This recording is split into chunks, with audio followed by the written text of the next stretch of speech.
మండలంలో ప్రపంచ తల్లిపాల వారోత్సవాల్లో భాగంగా బుధవారం పెదరందిపాడు గ్రామం ఎన్టీఆర్ కాలనీ అంగన్వాడీ సెంటర్ నందు ఐసిడిఎస్ సూపర్వైజర్ వై రాజలక్ష్మి మాట్లాడారు. తల్లిపాలు బిడ్డకు ఇవ్వడం వల్ల తల్లి బిడ్డల అనుబంధాన్ని పెంపొందించుతోందన్నారు. మదర్ కేర్ ద్వారా తల్లి బిడ్డలకు వెచ్చదనం కలిగించడం వలన వ్యాధుల నుండి కాపాడవచ్చన్నారు. బిడ్డ పుట్టిన గంటలోపు వచ్చే ముర్రుపాలు బిడ్డను వ్యాధుల నుండి రక్షిస్తాయన్నారు. బిడ్డ పుట్టిన 6 నెలల వరకు తల్లిపాలు ఇవ్వాలి. ఏ ద్రవ పదార్థాలు ఇవ్వరాదు. 6 నెలల తర్వాత తల్లిపాలతో పాటు అనుబంధ ఆహారం బిడ్డకు అందించాలని తెలిపారు. తల్లుల చేత ప్రతిజ్ఞ చేయించారు. ఈ కార్యక్రమంలో గర్భిణీ స్త్రీలు, బాలింతలు, తల్లులు, అంగన్వాడీ కార్యకర్తలు, ఆశా వర్కర్లు పాల్గొన్నారు.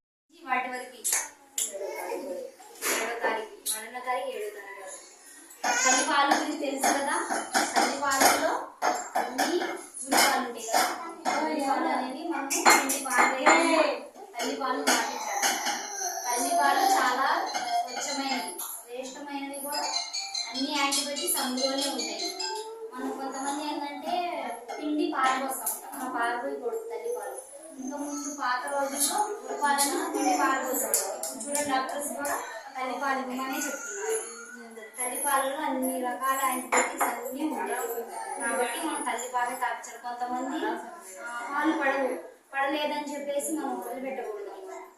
ఎక్సర్సైజ్ చేయాలి. ఎక్సర్సైజ్ చేసి తల్లిపాలు కంపల్సరీగా పడతాయి. ఎవరికి పడకుండా ఉండవు. కాకపోతే సిజరీన్ చేయించుకున్న వాళ్ళకి ఆలస్యంగా పడతాయి. అప్పుడు మనం ఏంటంటే మనం డాక్టర్ గారి సలహాతో ఎలా అయినా సరే ట్యాబ్లెట్లు అవన్నీ వేసుకుని తల్లిపాలు రాకుండా మనం చూడకూడదు అనమాట. తల్లిపాలు రాకుండా డబ్బా పాలిస్తే అయిపోయి కానీ వాళ్ళు కూడా కొంతమంది ఉంటారు. చాలా మంది కూడా ఉన్నారు.